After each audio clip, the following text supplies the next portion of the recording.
నష్టపోతున్నారు. అదే దొడ్డట్లు గిట్ట పెట్టుకున్నట్టుంటే ఎకరాన కనీసం మనకు 30 క్వింటాలు వెళ్తుండే. ఇప్పుడు 20 క్వింటాలు 15 క్వింటాలు ఇట్లా వెళ్తే అట్లా నష్టపోతున్నాం, పెట్టుబడితోటి నష్టపోతున్నాం. ఇప్పుడు కనీసం మరి సన్నవడ్లకు మరి 2,000 ఇస్తా అని ముఖ్యమంత్రి గారు అసలు ఒక్కరోజు కూడా ఏం ప్రకటించడం లేదు. మరి అదే పంటల వ్యవసాయం వడ్లు పెట్టద్దు, మొక్కజొన్న పెట్టద్దు, ఏం పెట్టద్దు అంటే మరి ఏం చేసుడు? మరి కేసీఆర్ తిరిగి మీరు అందరూ మందులాగి పడుకున్నాడా? మొత్తం తగ్గేసి పడుకున్నాడా? కావాలని వండుకుంటేనే మరి రైతులు కొట్టుకుంటారు. మరి ఏం పంట పెడతారు? వడ్లు వద్దంటాడు, మొక్కలు వద్దంటాడు, చెరుకు ఫ్యాక్టరీ మూసేస్తే ఇవన్నీ బంద్ చేసి నేను సన్నగా ఉన్నా, నా లెక్క సన్న వడ్లు పెట్టాలా అని మన సన్న ముఖ్యమంత్రి చెప్తే మన అందరం సన్న వడ్లు పెడితే ఇవాళ రైతులు రోడ్డు మీద పడే పరిస్థితి వచ్చింది. కేవలం 10 నుంచి 12, 15 క్వింటాల వరిధాన్యమే మరి ఇవాళ దిగుబడి వచ్చింది. మరి పెట్టిన పెట్టుబడి కూడా మనం పండించిన పంటకు దిగుబడి రాదు. మరి ఖర్చులన్నీ కూడా రైతు మీద పడుతున్నాయి. మరి సీఎం గారు ఆలోచన చేసి సన్న వడ్లను కనీసం క్వింటాల్కు 2,500 రూపాయలు కొనుగోలు చేయాలని మరి రైతులకు శుభవార్త అని చెప్తా ఉన్నారు. 20 నుంచి 25 లక్షల మెట్రిక్ టన్నుల ఉచిత ఎరువులు ఇస్తానని చెప్పేసి మాట చెప్పిండు. మరి ఇప్పుడు ఏదైనా పంట కన్నా ఈ ఎరువులను ఉచితంగా ఇవ్వాల్సిందిగా కోరుకుంటూ ఈ అవకాశం ఇచ్చిన మీ అందరికీ ధన్యవాదాలు తెలుపుతూ ముగిస్తున్నాను. ఈ రోజు ఏదైతే కేంద్ర ప్రభుత్వం నిర్ణయించినటువంటి 23 పంటల మద్దతు ధర ఉందో ఆ మద్దతు ధర పంటలు మనం వేస్తా ఉన్నాం. అందులోనే మొక్కజొన్న ఉన్నది, వరి ఉన్నది. మరి ఈయన కొనుగోలు నుంచి తప్పించుకోవడానికి మన చేత మొక్కజొన్న పంటను బంద్ చేయించి పత్తి వేయండి అని చెప్పేసి అందరినీ పత్తి వేయించడానికి పరిస్థితుంది. ఇదివరకు రాష్ట్రమంతా కూడా 40 లక్షల పత్తి వేస్తే మొన్న కేసీఆర్ నిర్బంధ వ్యవసాయంలో భాగంగా 60 లక్షల పత్తి వేసుకున్నారు రైతులు. ఆ పత్తి కూడా వర్షాలు పడి మొత్తం ఆ పత్తిలో నలబడి టీఆర్ఎస్ పార్టీ చెందినటువంటి గులాబీ పురుగులు చేరి అత్యంత నష్టపోయేటువంటి పరిస్థితి ఉన్నది. రైతులంతా ఒక్కటై పోరాటం చేస్తే ఏ ప్రభుత్వాన్ని దిగి రావాల్సిందే అనుభవం ఉన్నాయి. కాబట్టి ఎట్టి పరిస్థితులలో ఖచ్చితంగా 2,500 కొనుగోలు చేసే వరకు కూడా మనం పోరాటం చేస్తాం. మీ తరఫున కాంగ్రెస్ పార్టీ రైతాంగం తరఫున ఖచ్చితంగా ప్రభుత్వం నిలదీస్తామని చెప్పేసి తెలియజేస్తున్నాను. ధరలు వచ్చేటటువంటి పరిస్థితి లేదు. మరి కనీస మద్దతు ధరలు ఇవ్వాల్సినటువంటి బాధ్యత కేంద్ర రాష్ట్ర ప్రభుత్వాల మీద ఉంది పండించినటువంటి పంటలకు. మరి ఈనాడు కేంద్రమేమో రాష్ట్రం నివేదిక పంపలేదు, మేము కొనే వాళ్ళము, కొనే పరిస్థితి లేకుండా కేసీఆర్ చేసినారు అంటున్నారు కేంద్ర మంత్రి కిషన్ రెడ్డి గారు. మరి ఇక్కడ ఏదైతే ముఖ్యమంత్రి గారు కేసీ గారు ఏమంటున్నారంటే మరి కేంద్ర ప్రభుత్వం 1 రూపాయి కూడా మాకు ఇవ్వడం లేదు, ఒక్క నిధి కూడా ఈ రాష్ట్రానికి ఇవ్వడం లేదు, మమ్మల్ని మోసం చేస్తుంది, తెలంగాణకు అన్యాయం చేస్తుందని చెప్పి ఇక్కడ రాష్ట్ర ముఖ్యమంత్రి అంటున్నారు. మరి ఇద్దరు అధికారంలో ఉన్నారు. ఈ కేంద్ర రాష్ట్రంలో యొక్క బాధ్యత రైతులను ఆదుకోవాల్సినటువంటి అవసరం ఉంది. తప్ప దాని పేరుతో రైతుల నడ్డు విడిచినటువంటి ఘనత కేసీఆర్ది. ఇప్పుడు ఏదైతే రైతులు సన్నపడ్లు వేయాలని చెప్పి నియంతృత్వ ధోరణితో రైతుల చేత బలవంతంగా సన్నపడ్లు పెట్టించి క్వింటాలకు 2,500 రూపాయలు చొప్పున మద్దతు ధర ప్రకటిస్తామని హామీ ఇచ్చినటువంటి మోసపూరిత హామీ వీళ్ళ రైతులను నడ్డు విడిచి రైతులు అప్పుల ఊబిలో కోకపోయిన అయితే వీళ్ళ బిడవ రాసుకో జగిత్యాల జిల్లా ఇక్కడ నుంచి సన్నపడ్ల రైతు ఏదైతే ఉన్న మద్దతుల కోసం ఇక్కడ జగిత్యాల జిల్లా ధర్నా చేసిందో కాంగ్రెస్ పార్టీ కుటుంబ సభ్యులందరికీ ప్రతి ఒక్కరికి పాదాభివందనం చేస్తున్నారు. జై కాంగ్రెస్. రాష్ట్ర విషయానికి వస్తే కల్వకుంట్ల చంద్రశేఖరరావు గారు కోరుకోని మన రాష్ట్రానికి ముఖ్యమంత్రి చేసుకున్నాం. మనం 60 సంవత్సరాల కళ, తెలంగాణ రాష్ట్ర కళ. ఎంతో మంది 12 మంది బిడ్డలు చనిపోతే ఆ శవాలపై పునాదుల పైన నిర్మించబడి ముఖ్యమంత్రి చంద్రశేఖరరావు గారు. మరి సందర్భంగా ప్రశ్నిస్తా ఉన్నారు. గత 2-3 సంవత్సరాల కిందట ఎక్కడైతే ఖమ్మం జిల్లాలో మిర్చికి మద్దతు ధర ఇప్పి అని చెప్పి కోరితే నిజామాబాద్ పార్లమెంట్ ప్రజలు చాలా విజ్ఞులు, చాలా గొప్ప వాళ్ళు, చాలా తెలియక వాళ్ళు ప్రశ్నించే గొంతును ఓడిస్తే నిన్ను కూడా ఓడిస్తామని చెప్పి చెత్తున ఓడించే సన్నవట్లు వేసుకొని ఆందోళనమైన పరిస్థితిలో కూడా దోమపోటు వచ్చింది, మందు కొట్టిళ్ళు, పెట్టుబడి ఎక్కువ అయింది. ఈ జిల్లాకు సంబంధించిన జిల్లా కలెక్టర్ గారు కానీ, జిల్లాకు సంబంధించిన అగ్రికల్చర్ డిపార్ట్మెంట్ వాళ్ళు కానీ ఏ ఒక్క అధికారి కాదు ఈ 18 మండలాల్లో కూడా, ఈ జగిత్యాల జిల్లాలో కూడా ఏ రైతు యొక్క వ్యవసాయం దగ్గరికి పోయి అయ్యా ముఖ్యమంత్రి చెప్పినట్టు వ్యవసాయం వేసినావు కదా, ఆ సన్నవట్ల పరిస్థితి ఏంటి అని చెప్పి ఒక జిల్లా కలెక్టర్ గారు కానీ అగ్రికల్చర్ అధికారులు కానీ పరిశీలించకపోవడం అనేది ఎంత దారుణమైన పరిస్థితి చూడండి. ఈరోజు పెద్దలు జీవన్ రెడ్డి గారి ఆధ్వర్యంలో కూడా సన్నవట్ల కానీ రైతాంగానికి అడ్డగా ఉండే విధంగా ఈరోజు నిర్ణయం తీసుకొని నిన్నగాక మొన్న మనమందరం కూడా పెద్ద ఎత్తున గ్రామాల రైతాంగాన్ని కూడా తరలించి సన్నవడ్ల గిట్టుబాటు ధర కానీ, దోమపోటుతో నష్టపోయినటువంటి రైతులకు నష్టపరిహారం కానీ, అకాల వర్షాలతో నష్టపోయిన రైతాంగం నష్టపరిహారం విషయంలో కూడా రాష్ట్ర ప్రభుత్వం చెంపపెద్దగా పెద్ద ఎత్తున వేల సంఖ్యలో కూడా రైతులందరినీ సమకూర్చుకొని ఈరోజు పాదయాత్ర ర్యాలీ ధర్నా చేయడం జరిగింది. నిన్నగా మొన్న దుబ్బాకలో ఎన్నికల్లో మరి ఏ విధమైనటువంటి రిజల్ట్ టీఆర్ఎస్ కు ఆ ప్రాంత ప్రజలు బుద్ధి చెప్పిలో మీకు తెలుసు. అయ్యా నా శరత్ కలెక్టర్ గారు దండం పెడతా, నువ్వు ఎక్కడున్నావు, నా కడుపు కొట్టినావు, నువ్వు ఓడగొట్టినావు, కార్పొరేషన్ మంత్రి చేసినావు. అయ్యా తోడు దళితుడిగా నువ్వు నీ అదృష్టం మంచుకున్నదో శరత్ కలెక్టర్ పుణ్యమాట కూర్చున్నావు కానీ మా సొంత రైతులకు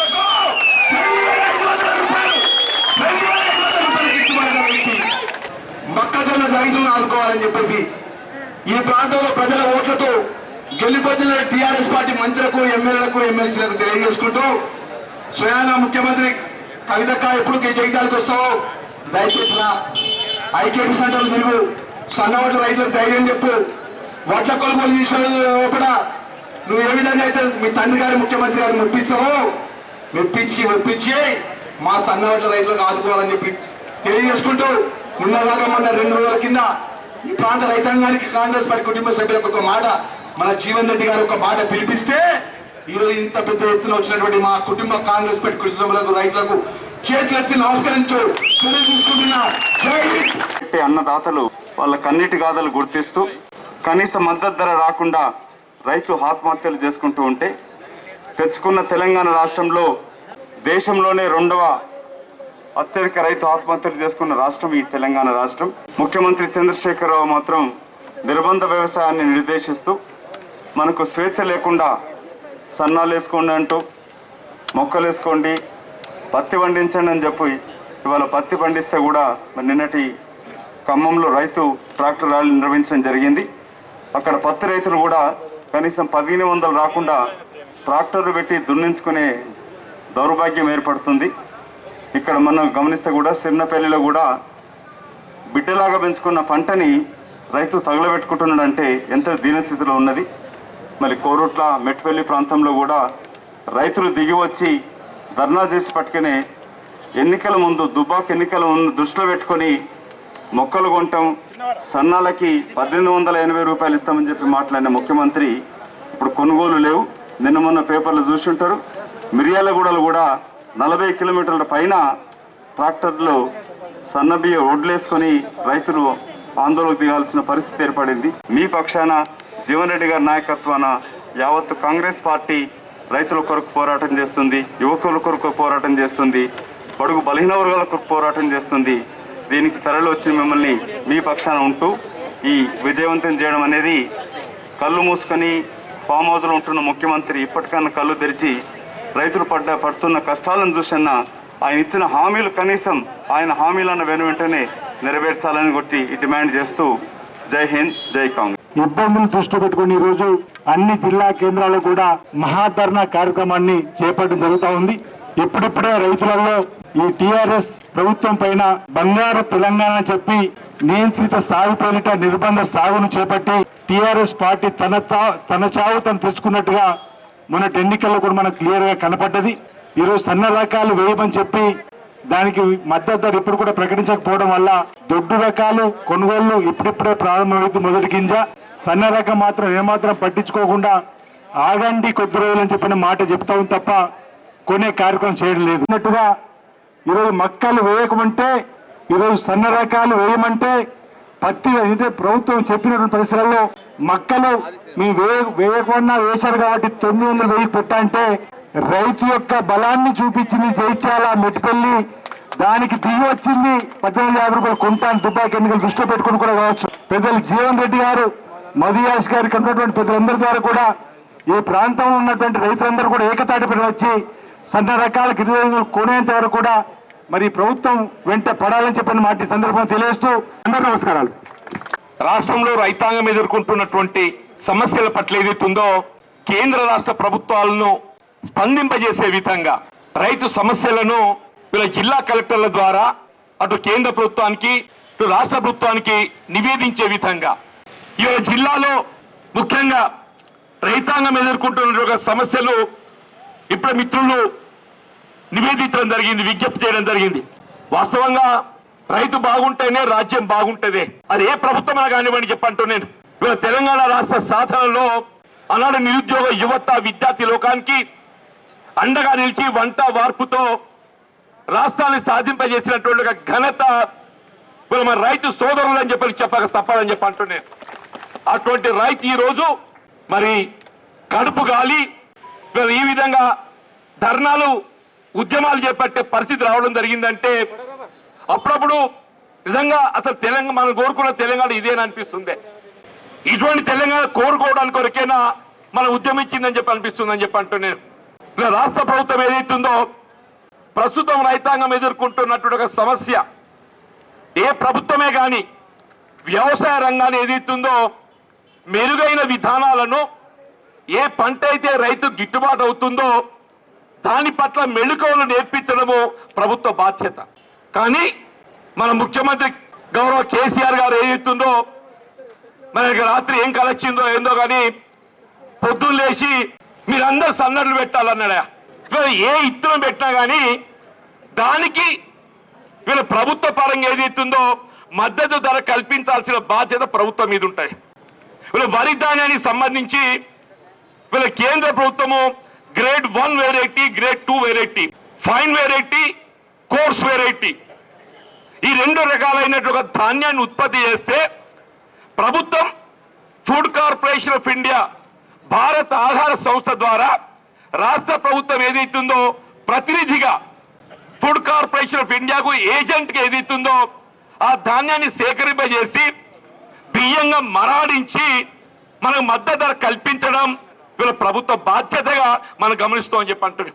వీళ్ళు ఏ గ్రేడ్ 1 వెరైటీగా భావించే దొడ్డు రకం మన ప్రభుత్వ పరంగా ఏదైతుందో మద్దతు ధర పొందడానికి అవకాశం ఉండి కూడా దానికి భిన్నంగా మీరు సన్న రకాలు పెట్టాలని ఆంక్ష విధించడంతో ఇవాళ ఏదైతుందో అటు ప్రభుత్వ పరంగా మద్దతు ధర పొందలేకపోవటము, ఇవాళ ఈ దొడ్డు రకంతో పోలిస్తే సన్న రకం ఏదైతుందో దిగుబడి కనీసం 10 క్వింటల వ్యత్యాసం వస్తుందని చెప్పి అంటున్నారు. ఇవాళ ముఖ్యమంత్రి గారు ఏ సన్న రకం సాగు చేయాలని నిర్బంధంగా సాగు చేపించడం జరిగిందో సన్న రకాలు సాగు చేసిన ప్రతి రైతు అదనంగా ఎకరా 10,000 రూపాయలు నష్టపోయిండు. ఇది నిజమా కాదా చెప్పండి చెప్పంటున్నాను.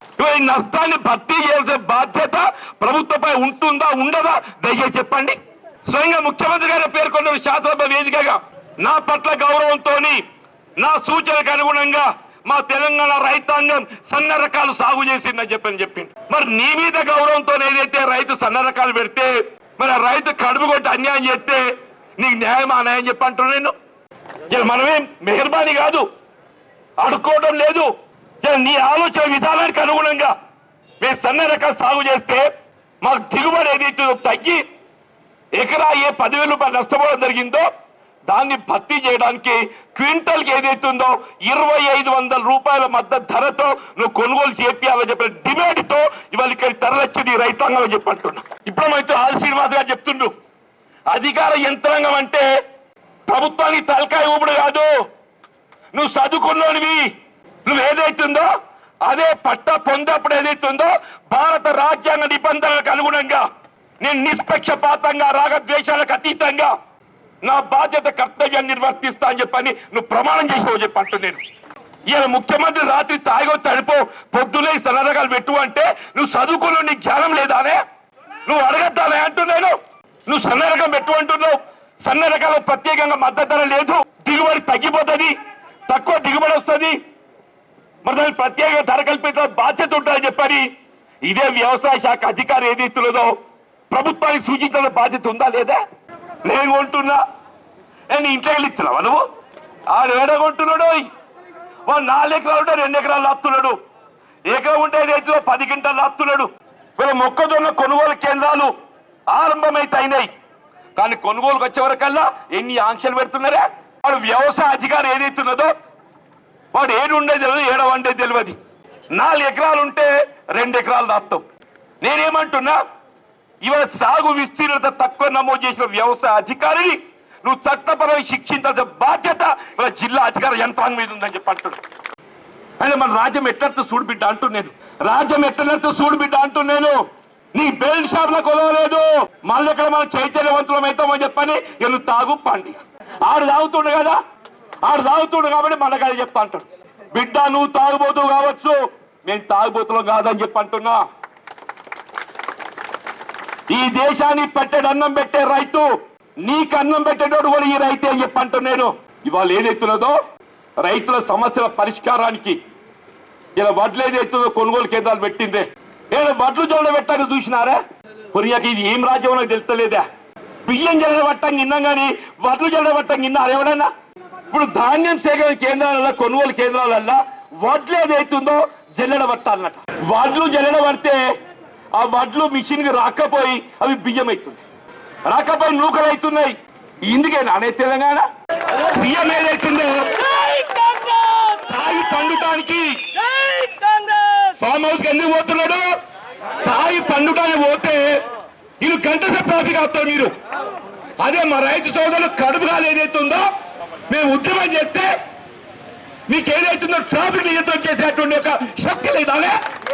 ఇదేనా మీ యొక్క విధి నిర్వహణ? పోలీస్ అధికారం ఎంత విధి ఇది అంటున్నా నేను. జిల్లా స్థాయిలో ఏదైతుందో రైతు కడుపు కాలు ఏదైతుందో ఉద్యమం చేస్తుంటే ట్రాఫిక్ ఏదైతుందో డైవర్ట్ చేయవలసిన పోయి ఇవాళ మీరు సభను ఏదైతుందో విచ్ఛిన్నం చేయాల కుట్రతోని ఇవాళ అధికార పార్టీ టీఆర్ఎస్ కుమ్ముక్కై ఇవాళ ఏదైతుందో ఇంత శాతకాలం నౌకరు చేయాలి, ఇంత శాతకాలం నౌకరు చేయాలంటూ నేను వాడు తాయి పండుగను పోతేనేమో గంట సేపు ట్రాఫిక్ ఆపుతారు, రైతు కడుపు కాలుతేనేమో నీకు ట్రాఫిక్ నిర్వహణ చేయరా మీరు. ఇవాళ ఏ ప్రభుత్వం శాశ్వతం కాదంటున్నాను, ఏ ప్రభుత్వం శాశ్వతం కాదు. మీ విధి నిర్వహణ గుర్తుంచుకున్నట్టున్నాను.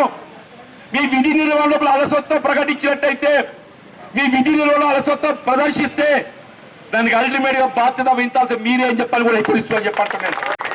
దయచేసి మళ్ళీ ఈ సమావేశం ఇంత జయప్రదం చేసిన రైతు సోదరులకు అందరికీ నేను హృదయపూర్వకంగా ధన్యవాదాలు చెప్తూ సెలవు తీసుకుంటాం. జై హింద్, జై కాంగ్రెస్.